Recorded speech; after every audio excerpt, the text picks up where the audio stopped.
Thank you, Honorable Speaker. Honorable Speaker, sir, Honorable Ministers, Leader of Opposition, Members of Parliament, Sambul Binak. Umbul malaga na tumbu ng kasinibuli ng anibuli na nakabika primary school. I rise to present a ministerial statement on the recent scoping mission undertaken by the Ministry of Agriculture and Waterways senior officials to New Zealand from November 15th to 23rd of this year.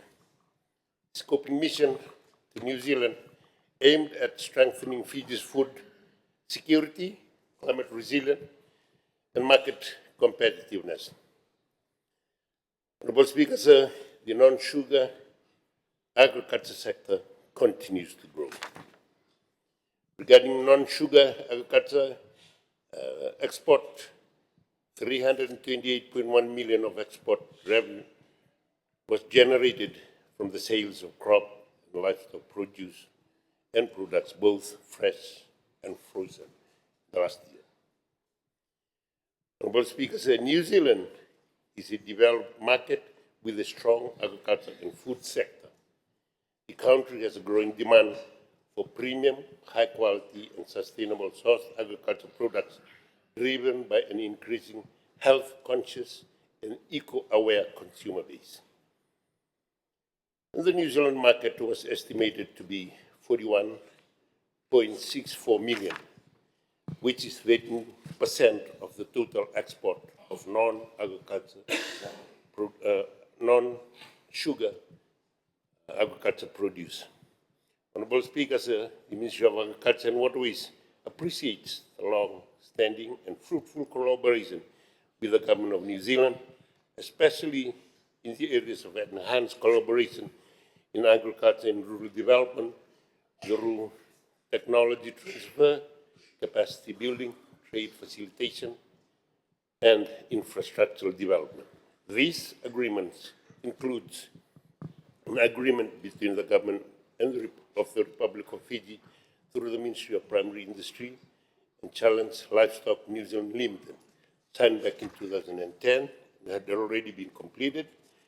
There's another memorandum of understanding between the Pacific Island Resort Consultant Limited and the Ministry of Agriculture, which had also lapsed. This was for 1 year in 2017. The enhancement of the Market Access Partnership, EPMAP or MAP, was signed in 2013. Honorable Speaker said, in addition to the agreement that the Government of New Zealand has or had with the Ministry, the Fiji government has the Nduawata partnership with the Government of New Zealand, and the partnership focuses on 5 pillars, and these are democracy and values, economic resilience, security, social well-being, and climate change. Honorable Speaker, sir, the primary objective of this scoping mission were, 1, to explore the strategic partnership in modern agriculture, including technology, mechanization, and climate-smart farming practices. Second, to strengthen the collaboration in water management, watershed protection drawing from New Zealand's proven model of integrated water governance. Third, to identify new and expanded export market opportunities for Fiji's agricultural products, particularly high-value crops.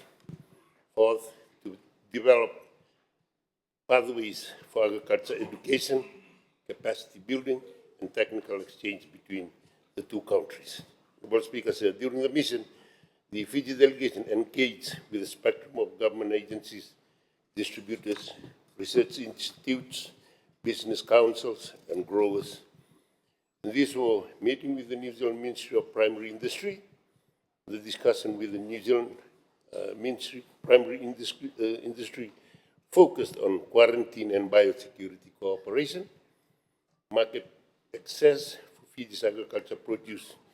This includes root crops, tropical fruits, spices, value-added products such as taro, banana, pineapple, ginger, turmeric, and bilateral quarantine agreements. joint research on managing pests and diseases, and strengthening the compliance of standard and export-bound commodities. The Ministry of Primary Industries expressed its strong interest in deepening cooperation and supporting Fiji's effort to raise agricultural productivity. A visit to the New Zealand Agricultural Research Organizations, the delegation visited 2 research centers specializing in crop genetics and soil health and nutrition management, precision agriculture, irrigation efficiency, and climate change adaptation. With this, Honourable Speaker, sir, I wish to highlight in this August House that the Ministry has submitted an agreement to Cabinet, including areas of collaboration with these research institutions aimed at strengthening bilateral cooperation in the agricultural research and innovation with a focus on enhancing crop resilience, improving food systems, and promoting climate-smart agriculture practices in Fiji. The partnership will facilitate joint research initiatives, capacity building, technical exchange, aligned with Fiji's national priorities for sustainable agriculture and food security. Waterways and catchment management was the area of our visit, and the mission also examined New Zealand's irrigated river basin, integrated river basins management system with a focus on flood early warning technology and riparian zone restoration, sediments and erosion control, and community-led catchment groups. Several models are being considered for adoption in Fiji, particularly for the Rewanandi, Ba, and Lambasa catchment, where climate-induced flooding remains a persistent threat. Noting Fiji's interest, the New Zealand Minister for Regional Development, Honourable Jones, indicated a possibility of having Associate Minister and a technical team from New Zealand to travel to Fiji for site visits at the proposed waterways and water retention project and have further discussion on areas of collaboration that have links between his current portfolio and Fiji's agriculture sector. Honourable Speaker, sir, the scoping mission has produced tangible outcome that will directly benefit our farmers, exporters, local communities, and these benefits are: 1, pathway for export growth, as New Zealand importers and distributors have expressed interest in fresh and frozen taro, cassava, and breadfruit, ginger and turmeric products, banana, pineapple, mangoes, eggplants, and taro leaves. Work is now underway to align our production and quality system with market requirements. And second, technical cooperation and training. New Zealand partners have agreed in principle to support training for agriculture officers, veterinary training and exchange programs, and joint research on climate resilient crops. Thirdly, support for climate and water resilience.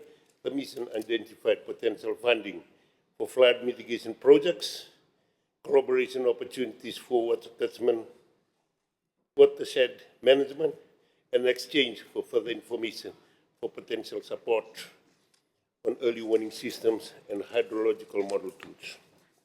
Honourable Speaker, sir, the Ministry will immediately undertake the following action.